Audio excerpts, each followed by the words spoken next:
What up, YouTube? I just wanted to show y'all what I'm doing.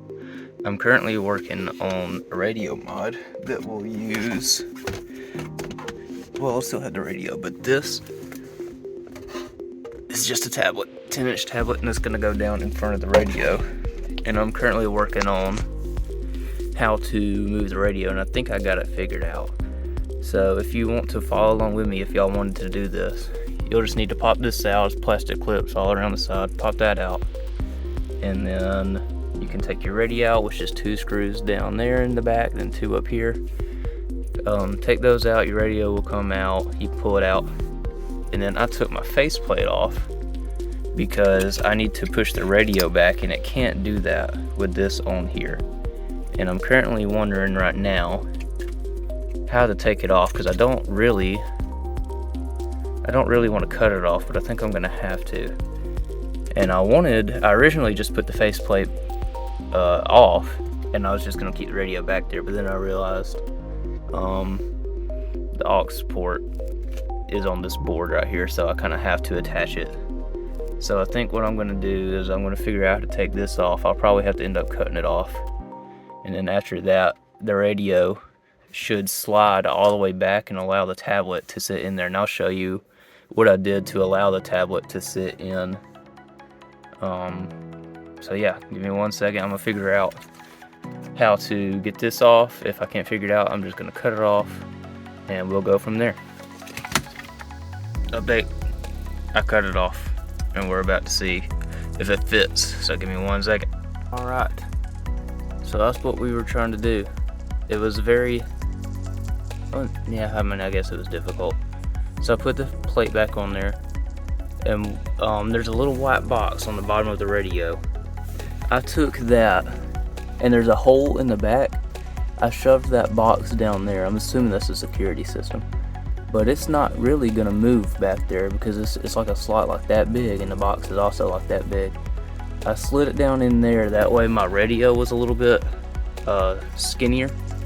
So I plugged the radio up, and I rotated it 90 degrees, like where this faceplate is facing this way.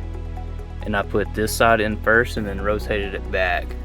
And obviously it's not perfect, but it doesn't matter because you can't see it.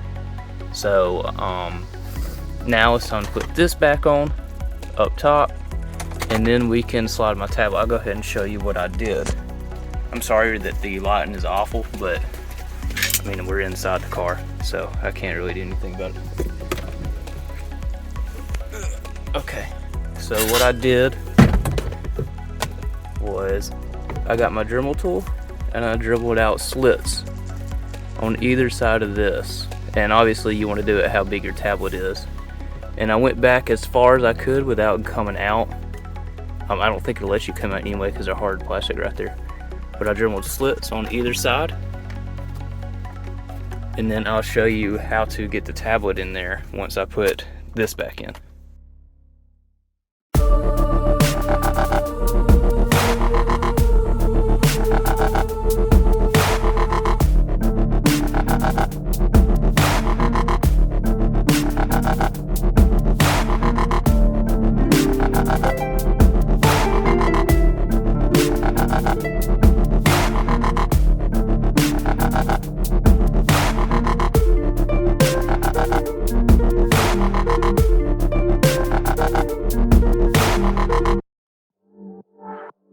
Alright, and there's what we're looking like. You see I just slid it down in the slots, started at the top because the top's wider.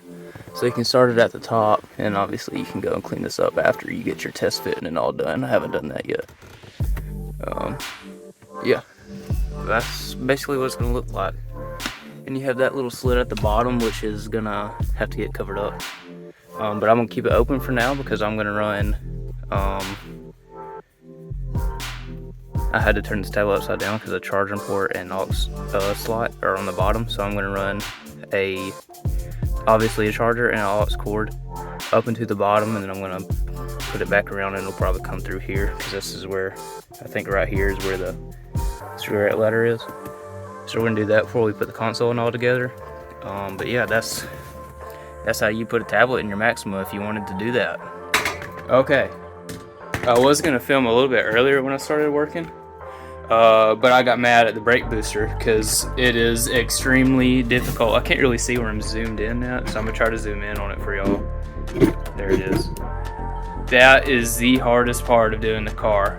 So what you have to do is these brake lines under here have to get out of the way. So you have to pry them out the way as best you can. It's easier, it'll be way easier with 2 people out of the way. So if you have 2 people, you're good. Somebody's gonna have to pry these down, and then you can kind of shimmy the bottom in and get it like pried against the lines, and then you can put the top in. But the hard part is getting it in up under this at the same time. And then not only do you have to pry it under the brake lines and then shimmy in through this, you also have to have it even. That way they all go in at the same time, or else it's not going to go in. So it took me about an hour to put that in, but no, all it is just a simple install. It shouldn't be too hard, right? Wrong.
Just a quick update.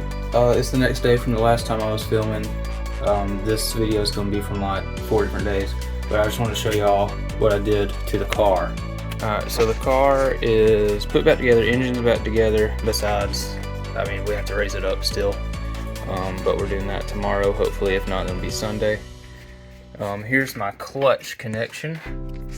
I'll run you through the fittings right quick, and I'll link them in the description. So this is a 3/16, these 2 parts, the nut here, and this is a 3/16 compression fitting I got from O'Reilly's. This is a 3/16 to M10 standard to metric union that I also got at O'Reilly's.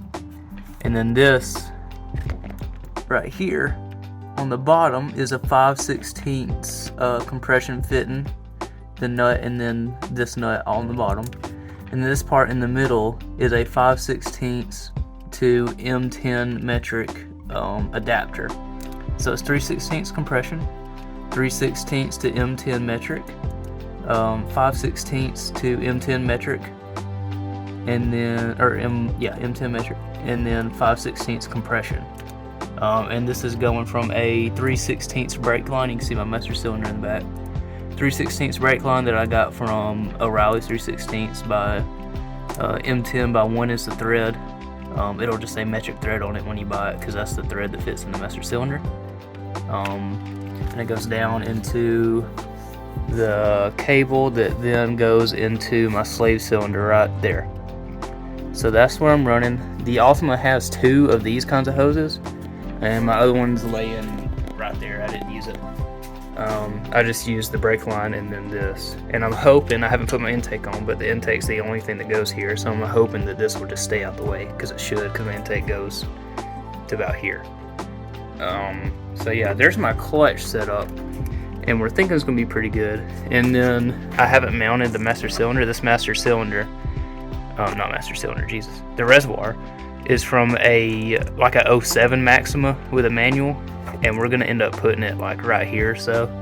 And that's a 1/2-inch hose going to the main part right there, back to the master cylinder. So that's my clutch setup. I'll show you my clutch pedal. I think I'll have pictures of what I'm talking about, so if you get confused, I'm gonna try to have you pictures. There's my clutch pedal. It came out really nicely. So we bolted it up. This clutch pedal is from like a 03 Infiniti G20. We bolted it up how it is, and we got measurements of the pedal, and we kind of just guesstimated. I put the brake pedal in, and we kind of guesstimated using the brake pedal what we needed to do to the pedal. You see, I think it S's more, but we cut it off at here. I think it S to over here if I remember right, but we cut it off when it goes straight, and we just got some, I think it's called rebar if I can find it. Yep, some of this, literally just a piece of metal. You can find that Tractor Supply has it. We got ours from Home Depot. We got that. I think it's 1/4 inch. Don't quote me on that because I have no idea. And we got it and basically just welded it. And you see we welded it there. And we got a little piece for the pedal to stick out. So we welded a little piece right there too. So yeah, all you gotta do is take, maybe, I'm sure an Ultima clutch pedal, if you can find one, will bolt straight up. But using a master cylinder from a 350Z, like a 06 350Z, clutch pedals from a 03 Infiniti G20, and then we welded it with just, I believe it's called rebar. If not, it's a metal bar that you can find at Home Depot. And yeah, it works pretty nice. Obviously it does that because there's no fluid in it. But yeah, there's the 3 pedals on the Maxima done. We haven't played with the electrical yet, just because I don't know what anything does yet. I know one is obviously the brake light switch and all, but I'll also have a switch up there. So if y'all do know what these switches are on the clutch, let me know, because I'll have to wire them and figure out. I have to make it to where instead of where it says press brake to start, I'll have to switch that to my clutch. That way I press the clutch in to start. So yeah, there's my clutch in the Maxima. That's that whole ordeal. So the inside, I think I showed y'all this, how to put that radio in there.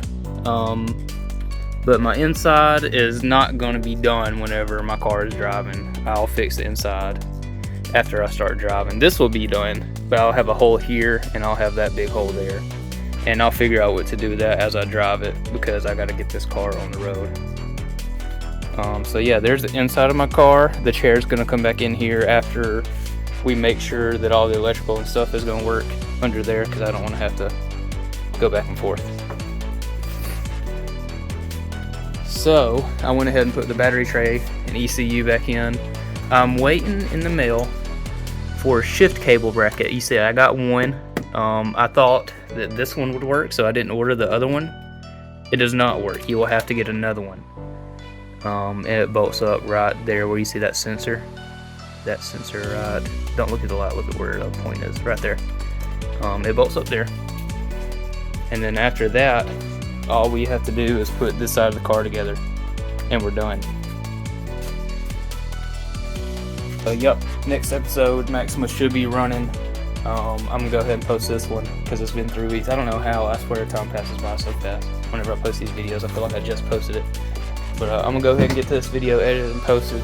Next video, we're gonna put the pretty much the left tire on, the whole left suspension part, and get it filled with fluids. Hopefully get that shift cable bracket in, and then it'll be ready to hopefully start up. I bought another ECU from Ultima, just in case this ECU doesn't want to start, just to see. I don't know if that would work or not either, but we're gonna try it. So thanks for watching this episode. Any questions, please leave them in the comments. I would like to answer questions. I would also like somebody to answer my question I asked earlier that I forgot what it was. What was it? Oh, what do the sensors do in my clutch pedal and my brake pedals?